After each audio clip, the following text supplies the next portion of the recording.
broke to cash flow in 3 years. 3 years ago, we, the Sipples, were over $114,000 in bad debt, and I was stressed out to the max. We were struggling, and I was looking for a philosophy, something to do with money, something that made sense, because nothing had made sense up to that point in my adult life. I learned how to make money, just didn't know how to keep it and didn't know how to secure my family. And today, I'm happy and excited to report, blessed to report, that we're debt free. We are funding our lifestyle, we're funding our business, which you guys are all part of, and we're including family ski trips. That's Connor Patrick there in the picture, right? And we're even earning passive income by leveraging our capital inside our infinite banking policies in 3 years, 36 months. And this journey just wasn't about numbers. It was about changing our mindset. It was about looking at where we were, understanding why we were there. And I want to take you guys through that journey. I want to take you through the journey, how we shifted both our financial IQ and our emotional IQ around money. That is the math and the mindset, and it guarantees our legacy, and it changed our life in a relatively short period of time. Who here would like to change their life that drastically in a relatively short period of time? So let's dive in. I want to share my journey with you and share your takeaways in the chat as we go through this. So first, it really started with the most valuable real estate that we all have, that you all have, which is our mindset, which is our emotional intelligence around money. And my wife and I, Patty, who many of you know and have come to love, we didn't have the healthiest mindset around money. When I asked my friend, after going through a really low point, which I've shared before, but a low point where I just felt like I was failing as a man, as a father, as a husband, just felt like a complete failure, which is not something I was used to because I've been successful at a lot of things, but I just felt like I was failing everyone that needed me, that relied on me to support them. And so when I asked my mentor for a financial philosophy, he handed me two books. He handed me R. Nelson Nash's Becoming Your Own Banker and Personal Economic Model by Don Blanton. And when I read Becoming Your Own Banker, which is right here next to me, this book, which I show you guys almost every week because I have to give homage to the great R. Nelson. The way he thought, the way that he expressed his thinking, he talked about human nature and the game we're playing. And when I read this, I thought it was too good to be true. Just like many of you, just like anyone who's seen this for the first time, but the deeper I dove, the more it felt aligned with actual truth. The more it felt like everything I had known up to that point was some kind of fantasy. And I just kept thinking, could this be real?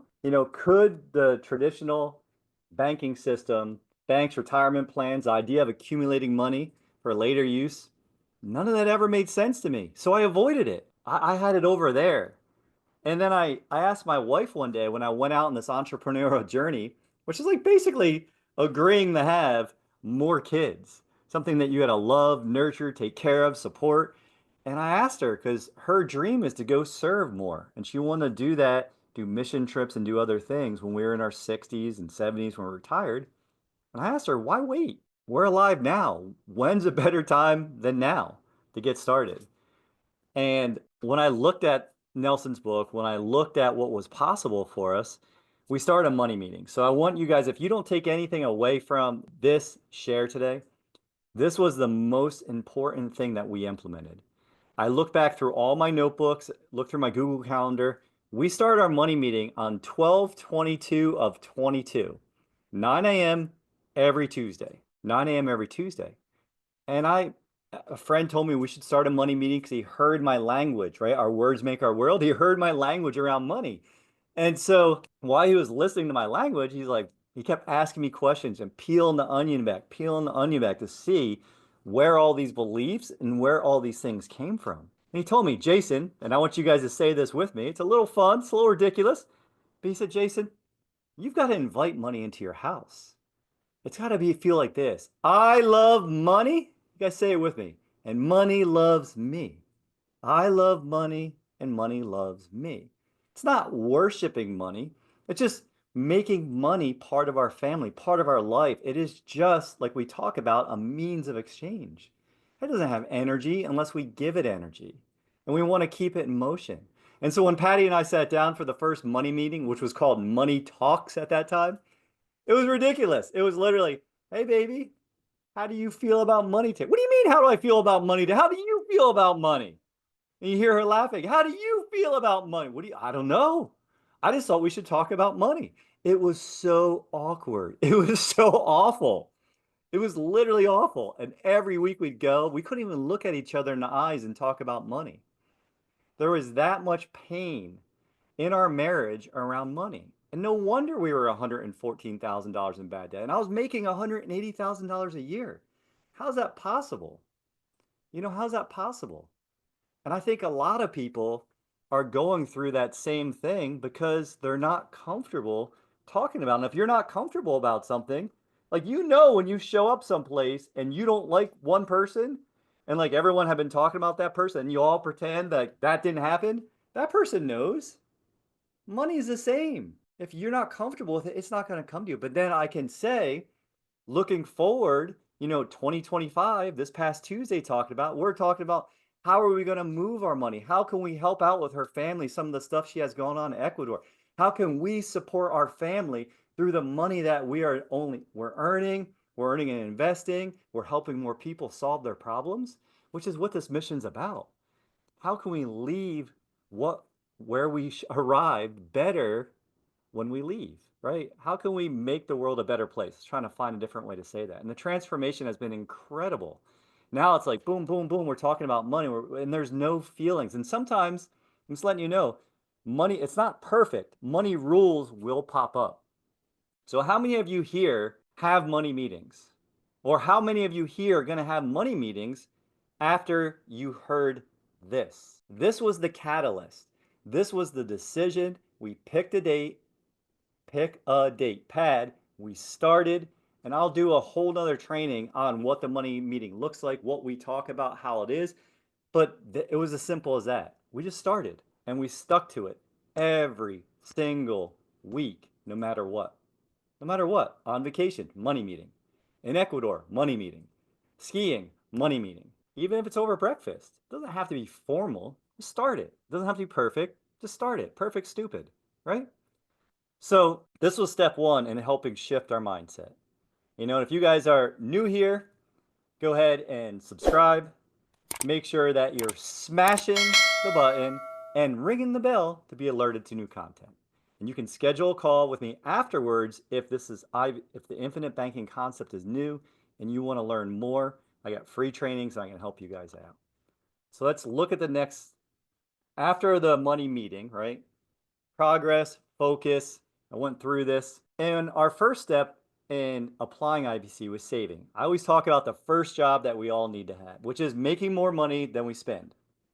Income's here, expenses and lifestyle is here. This middle piece, this should be stored somewhere. And we've showed you why banks store $225 billion in specially engineered whole life. 225 billion, 4x since 2013. So where do we, me and you at the you and me level, need to be keeping our money? In our policies, in our specially engineered for our family banking policies. And so I had never been a great saver. We had saved, we had heard, hey, you should have at least 3 months in the bank in case something happens. I've been fired before. I don't know if you guys have been fired before, but that's shocking. But I was fired and I thought, oh, well, thank God I got a severance and we had some savings. But I've also had that savings and had something happen. Like life is always happening. And if you look at it as happening to us, then it will. If it's happening for us, you'll find the lesson and you'll grow. And so like transmission on a truck that shouldn't have went. Air condition on a brand new house was like 7 or 8 grand. And those things ate at the savings fast.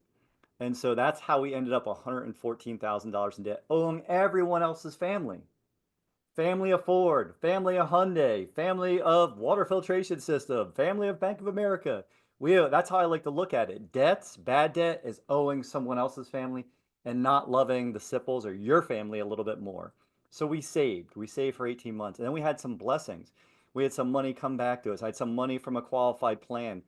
And we started our first policy and we're able to recapture 9 of the 10 debts immediately. Another training, I'll go through and show you the spreadsheets. I'll show you the illustrations, but we were able to recapture an average of 13.5% amortized, which is nuts. like 13.5%. If we would have kept paying that, it would have been years, if not decades, to pay it off. In that first policy we designed, the focus on debt. So I'm bringing up each of our policies, each of the Sipple family banking policies to walk you through what I was thinking when I did them and why we did them and just pointing out because after having 3,000 plus calls with folks to help them on their journey, what I realized is sometimes people, we get in our own way because we want it to be perfect. Engineers, you guys and ladies, you want the numbers to be perfect. I saw this in a video. I saw Chris Noggle put this up on the video. Yes, but things are always in flux. Dividends are different from year to year. Yes, all the companies we use, all the mutually owned companies have never missed a dividend, but they might be a little different from year to year. Maybe the interest rate on the loan is a little different from year to year. Not much, but it's not going to be what you saw in a video that's 3 or 4 years old. So it has to be perfect for the moment. And I just thought of this because I've wanted to change all of the illustrations I've done. If I went back in time to when we started, I would do them different. That's still true, but I also think I did the best with the information I had in that moment and it solved an immediate problem.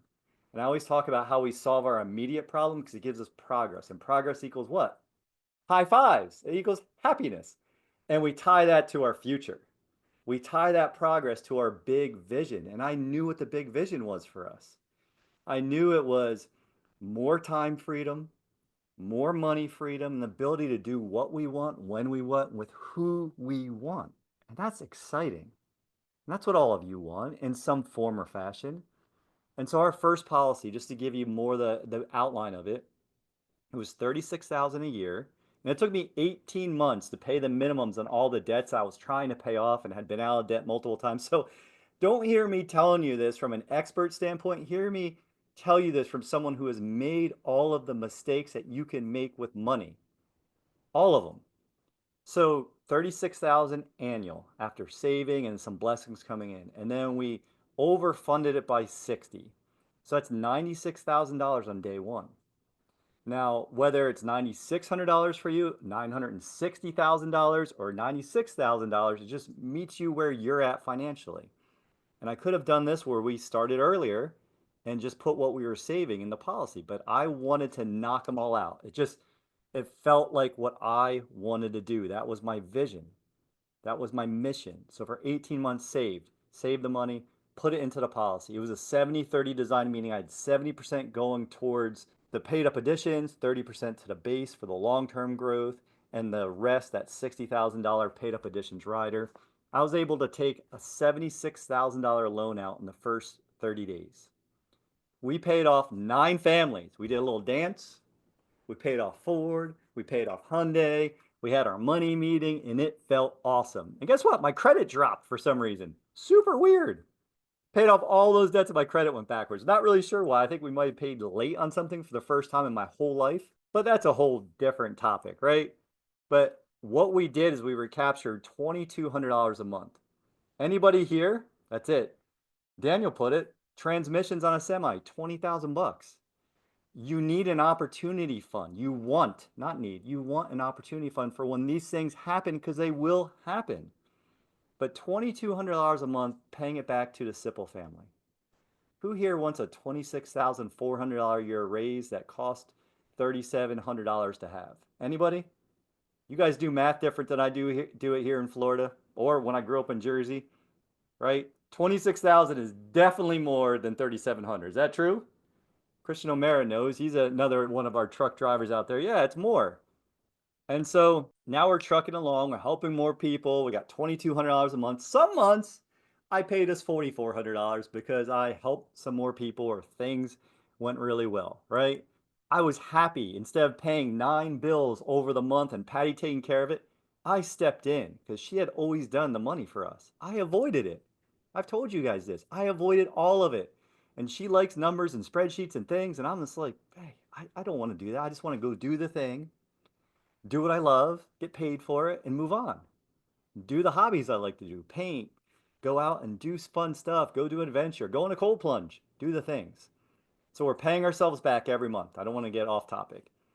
And now life happened again, right? life happened again.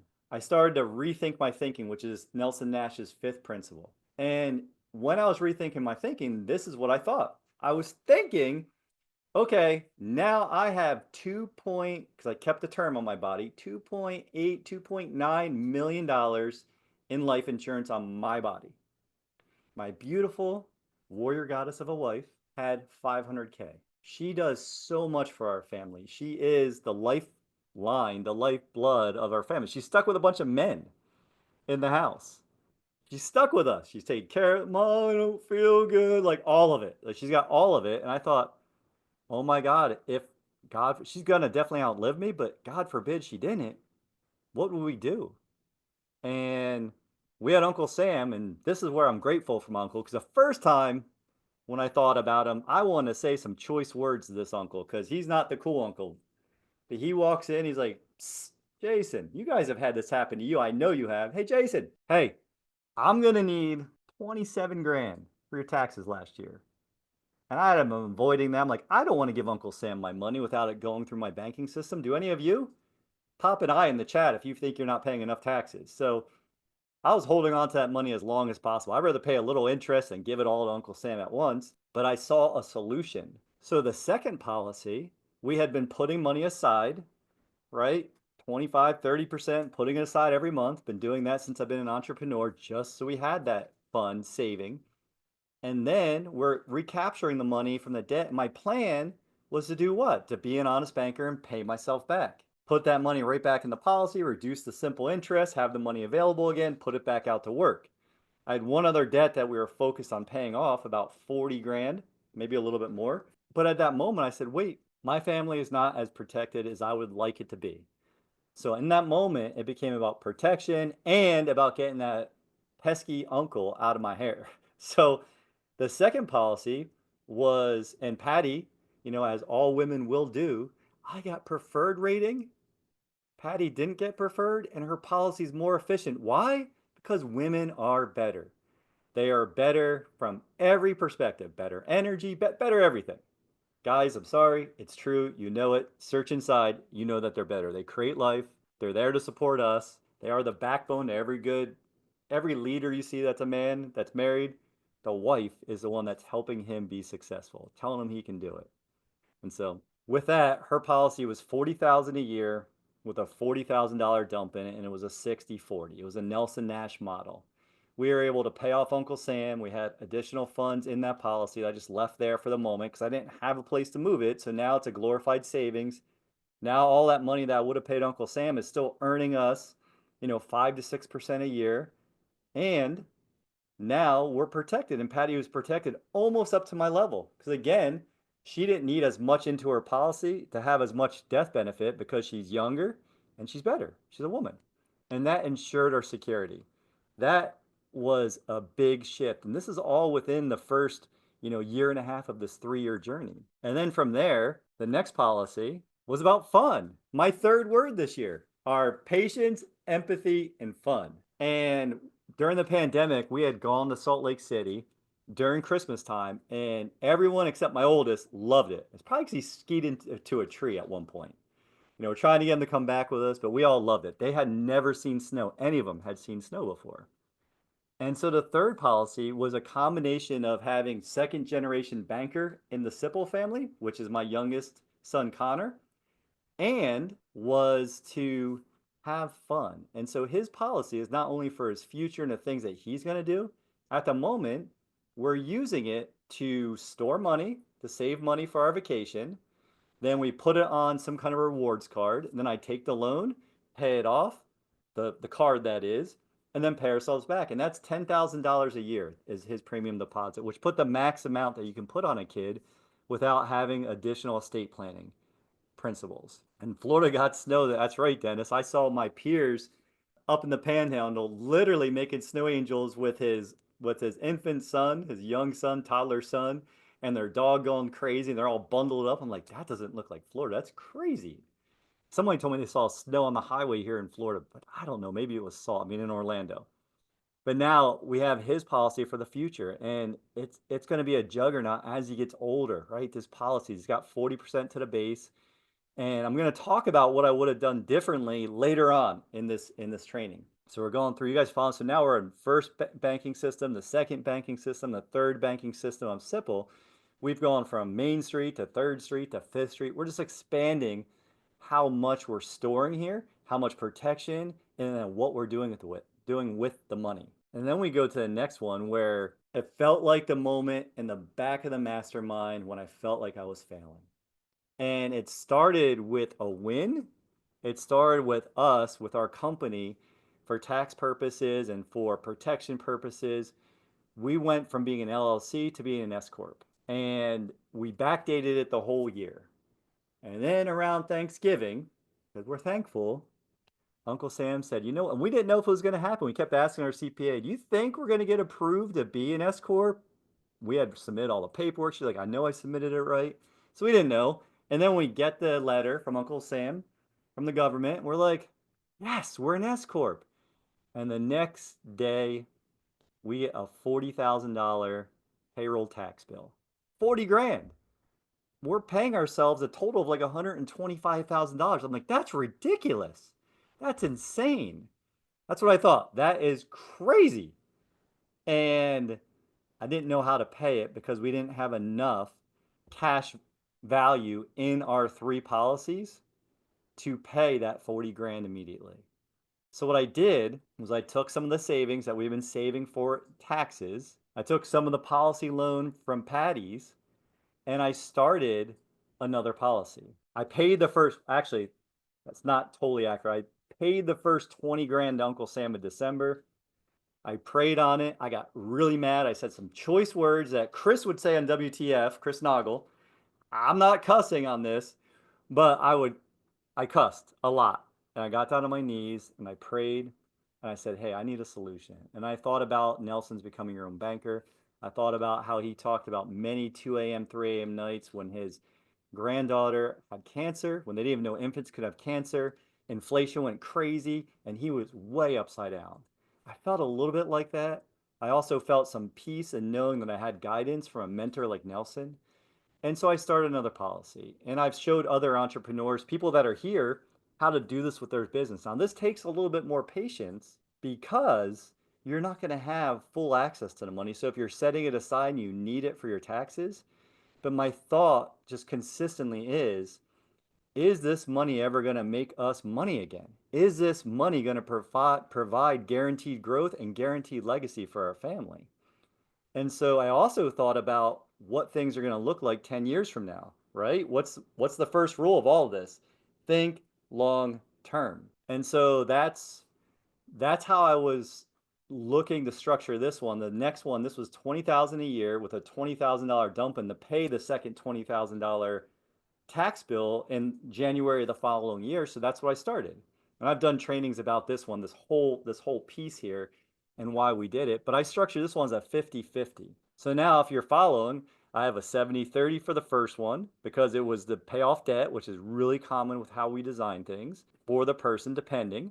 And then we had a 60-40 for Patty's because I won the longer term Nelson Nash growth with her being a female and the efficiency of it. Connor's is 60-40. My second one on myself is now a 50-50. So I've increased my death benefit, my legacy to about 4 million. I was able to pay Uncle Sam, and now over time, instead of accumulating money to draw down, we're building up a reserve of money. So when we find something we know, like, and understand, we can invest, which is what we did in November of this year, actually August of this year, and we started having our returns come back in November. So we went for business strategy. So if you're following, it's a protection, it's strategy, it's having a need in the moment. And then what is that money doing is how it was been my guiding light in Nelson Nash's book, of course. And so now if you kind of look at where we are today, today we have about 33% of what I earn going into these four policies. And this takes some discipline. This takes some persistence, some patience, and most importantly, it takes belief. I know this works. I believe that we can do it. And there's times you'll get shook if you don't believe. Who here has gotten shook with their premium deposits? Who here has worried and thought, oh my God, I can't do this. Linus is being honest. Thank you, Linus. It takes courage. I've been shook to the core when Patty's like, hey, I don't I don't know how we're gonna make this payment. I said, don't worry me anymore. I got this. I'll do it and we'll do it in full. I will figure it out. I'll figure it out. I'll get creative. I will create to do it. I'll do more. I'll work longer. I'll make it happen. And I've never lost that belief. I have full faith in what I teach and why I'm here every week. And I'm not recommending our approach. I'm literally sharing, hoping there's some, you guys glean something that you can take and apply to your life. I'm hoping some part of our story and the success will give the clues to you. And I'm even going to go through some of the things that I did that I would like to do better, and some of the things I would not do the same and not recommend. So this is learning from our mistakes because that is growth, right? It's either a blessing or what? A blessing or a lesson. It can only be one of two things when you understand what our journey really is and the joy in our journey. So our first policy, if I did it again, Linus could attest this, I would have put more towards the base. I would have put more to the base. I might have made the premium deposit a little less and put more to the dump in. And that way I had the same amount available, but now I have more future growth in it rather than trading off some of that at that moment. But I solved the problem mathematically in that moment. So I'm happy with that. You know, it's a little bit of the Rolling Stones. You can't always get what you want. Sorry for the singing. I know it's painful, but I would have put more base for more long-term growth with the first policy. The second policy, I might not have overfunded it as much because I didn't need all of that cash in there, even though I thought I'm just making a bigger container. If we need the money, it's there. So I don't know if I would have overfunded it that much. I probably would have added more PUAs in after the policy was enforced to give me the three things that PUAs give us, that magic: more death benefit, which means you have to have more cash value, which is more likely to increase your dividends. That is what your PUAs buy you when your dividend buys PUAs, which just means a paid up addition, which is simply a copy of your contract. So you're literally, every time you do a PUA, you're stacking contracts on contracts. The third one with Connor, I would have done it exactly the way I did it. The only thing I thought when I was going through this presentation to share with you is maybe I would have put in less annually to put more towards the base for more long-term growth, and I could have added more in after the policy is enforced. But I didn't know that until I had been doing this for almost 3 years about being able to add in additional PUAs. I read it in Nelson's book. I just didn't understand it and didn't find someone who could explain it to me because it's not something that I'm typically teaching unless someone says, hey, Jason, I want to be the best banker. I want to take it to the next level and make it a lifestyle. Then that's someone, as we're going through the process, I'm teaching. And that's what I'm teaching you guys too. And then the fourth one, perfect. Perfect.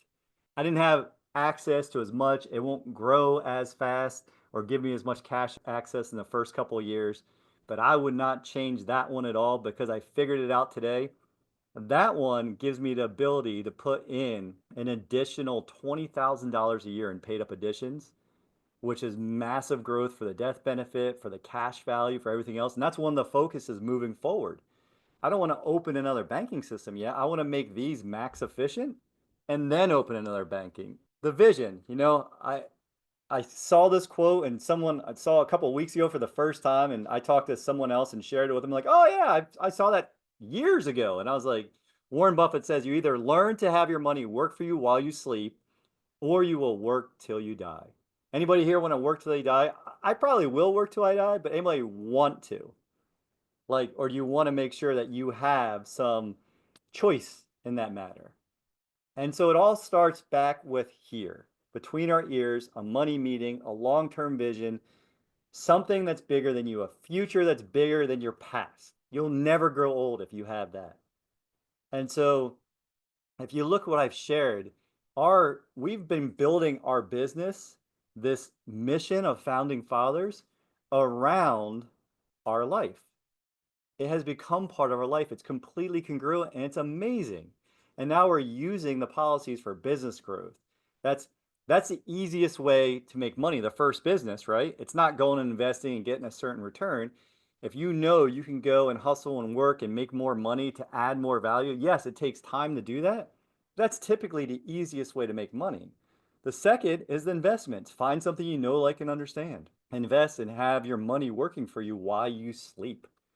It is super sexy when that happens. It's super fun.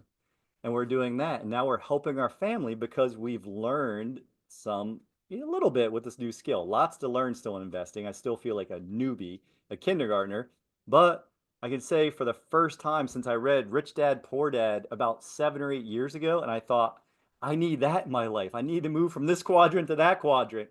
We finally have that happening. Now, not to the tune of, some of my friends or peers where they have $120,000 a month coming in or more, but that's possible.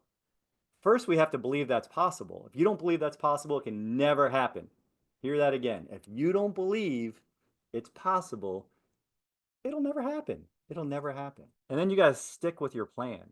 Adjust course, but you got to know where you're going. If you're the captain of the ship, you best know where the port is and how you're going to get there, how much fuel and food and everything you need. Otherwise, you're never going to get there. You're going to end up, a derelict wreck, as they talk about in Earl Nightingale's, The Strangest Secret, which is a great thing to work on your mindset. So, what are some of the lessons that I've learned? And share in the chat, what are some lessons that you could share with your peers here? I learned that you can transition from having debt and turn your debts into assets. When we paid off that last debt, which was a bad investment, a $50,000 investment, which I borrowed from SoFi at 14%, and do the math on it, would have cost me 72 grand to borrow that 50K total. I would have paid 22,000 in interest to SoFi. When I recaptured that, it was another 923. I rounded up because it's fun to round up when you're the banker to 1,000. So now 3,300 a month coming back to us. So it shows that's a way more valuable investment than going out and having my money work for us by just paying us by changing that one thing. Then we kept the wealth in our family, having it every dollar flow through the policies before it went out to our uncle who maybe he's the weird uncle. I don't know. He keeps coming in and asking me for more and more and more. The more you make, the more he wants to take. Like that's part of this game that we're yet to learn at a high level. But taxes, right? One of the biggest wealth killers. And then finally, creating more wealth. So build, keep, create. Creating more wealth is putting your little green men to work, as Terry Kessler likes to say. And so that's what we've learned in just 3 years, 36 months, and it feels amazing. Now, I'm prefacing this right now. I'll have a book out in 2026 called The Feeling of Freedom because it's going to be focused about our EQ, share this journey, and share all the lessons I've learned, like I'm doing here and lessons from you guys because when you guys are answering the questions that I'm asking and you're sending messages to Patty, we're making notes of all that so I can answer and serve. So you guys got questions, make sure you're dropping them in the chat below. Make sure you're emailing them to us when we reach out. Make sure that we're communicating as a community because we're here to serve. And if I don't know the answer, I'll go find it. I have no problem looking silly. My ego is very subjugated, right? I remember Ryan Holiday tattooing "Ego is an enemy" on his arm and thinking, that's a man I'm going to keep listening to because he's got that constant reminder. And that's how I got the words of having 3 words a year. So, what would I do moving forward for our policies? I mentioned this a little bit. I'm going to put as many paid up additions into the policies every year without mecking them, modify endowment contract, right? I'm going to maximize efficient my contracts by adding those PUAs and checking, and that's going to be a big focus of 2025 for us, which boosts our death benefit. It boosts my legacy as a father. It's going to enhance my dividends, and it's just policy optimization. So I'm asking you: is anybody here not maxing your PUAs in your policies? Are you asking One America Policy Services or Security Mutual or whichever company, mutually owned company you're with? We want to make sure that we're maximizing our contracts. And there is a limit on PUAs, so that's why we say, great point, Daniel. Can you fit 16 ounces of water in this 12-ounce mug or coffee? No, of course not. But we want to find out if we can add a little bit more. And so we want to make sure that we understand how our policies work after they're enforced. And so why does this matter to all you guys? Why does our journey, the Sipple journey, matter to you? Because if you ever wondered why the financial system doesn't seem to work in your favor, you're not alone. You're not alone. You guys are all here because you realize there's something powerful in the infinite banking concept. And it's allowed us to take back control of our finances. And more importantly, to be comfortable with money, to invite money in and know that can flow in and out of our life. Like Sarah Blakely of Spank says, I like the money, making money is fun, spending money is fun, and giving away money is fun. All those things are true. So why not have a rule like that? Why not have your money making you money so then you can buy the things you want? And it's created opportunities for our family. It's created opportunities to help each of you. It's built a legacy with a guaranteed financial security, a tax-free estate that I never even dreamed of 5 years ago. 5 years ago, if you asked me if I'd be doing this, I would let you punch me in the nose and say, no, that's crazy. Why would I ever have 50 life insurance licenses? And so our journey shows that in a relatively short period of time, with the right mindset, with the right mentorship, with the right support, financial freedom is possible. So I appreciate all of you. I'm grateful for you to be here. If you wanted to schedule a call, like if we haven't connected, you can connect with me by scanning this QR code. I'll drop the link here in the chat as well. And as always, super grateful for each and every one of you. Super blessed that you're here. Bring a friend. Tell other people. Share the webinar. The more people that we can share this with, the better everyone's going to feel about their finances and the more fun we can have on the you and me level. So be blessed. Until next week, I'll see you there and come for a new topic, a new thing. And I'm also going to share with all of you one of our latest things, which is our Wealth Wise Banking podcast, where I team up with a guy who's great with spreadsheets. That's an ex-West Point and special forces pilot, so flew the crazy helicopters in to pick some people up on their missions. And the two of us we're about 8 weeks into it. We've got 4 released. We're bringing folks from our community on to be interviewed. We had our first interview released yesterday, so come check that out and keep the questions coming. Keep being interactive, and thank you for your leadership in the chat all. Be blessed, and I'll see you guys soon. It sounds too good to be true. I know. And R. Nelson Nash is Becoming Your Own Banker. He outlines how you can go from building wealth to keeping wealth to creating more wealth. And I showed you our Sipple family journey, how in 3 years, 36 months, we were able to go from over $114,000 in bad debt to having passive income coming in and using our money for the things that we want to do in our lives, the fun things like going on ski trips. And so if you're new here, go ahead and subscribe, smash that like button, and ring the bell, because it might just turn blue. I'm going to see you in this next episode that tell you more about the infinite banking concept and how it can change your family's financial future for the better. So be blessed. Until next time, I'll see you there.